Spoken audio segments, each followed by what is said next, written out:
සෙව්වන්දි මොන වගේ කෙල්ලෙක්ද? ඔයා මොන වගේ කොල්ලෙක්ද? මං වගේ කොල්ලෙක්. මමත් මං වගේ. හා? මමත් මං වගේ. ඔයා මොන වගේද?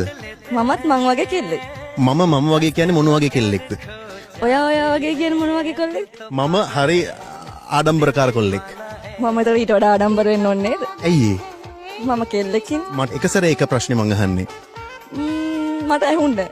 හරි එහෙනම් තව එක සැරයක් අහන්නම්කෝ ආච්චි අම්මගෙන්. එතකොට ඔයා දෙපාරක් අහනව නේද මගෙන් ප්‍රශ්නේ?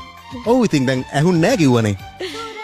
එක පාරක් අහන එක්කෙනා ඇහුන්නේ නැහැ කියන්නේ ප්‍රශ්නෙට උත්තර දෙන්න කැමති නැහැ කියලා නේද? නෑ එහෙම නෑ. එහෙනම් මං මේ උත්තරේට ප්‍රශ්නෙට උත්තර දෙන්න කැමති නෑ.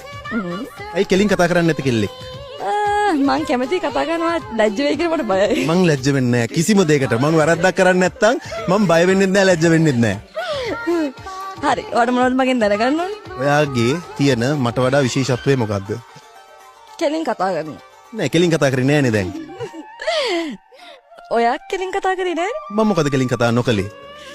ඔයා කිව්වට දැන් එකම ප්‍රශ්නේ එක්කෙනාගෙන් දෙපාරක් අහන්නේ නැහැ කියලා. ඒක කෙලින් කතා කිරීමක් හා සම්බන්ධ දෙයක් නෙවෙයි නංගි. මම එකපාරක් අහන්නේ නැහැ ගියොත් අහන්නෙම නෑ තමයි. මොකද්ද? දැන් ඔයා කිව්වනේ. ඔයා එහෙම කිව්වද මට? නෑ ඔයා කිව්වනේ.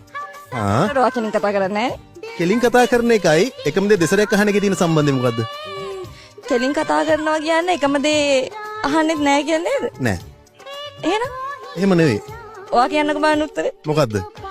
කෙලින් කතා කරන්නේ නැහැ කියන්නේ මොකද්ද? කෙලින් කතා කරන්නේ නැහැ කියන්නේ මං අහන ප්‍රශ්නෙට අදාළ උත්තරේ නැතුව වෙන දේවල් කියන එක. ඔයා මොකද අපේ යුනිවර්සිටි කොලෙජ් එක ගැන හිතන්නේ? මෙලෝරහක් නැහැ. ඇයි එහෙම කියන්නේ?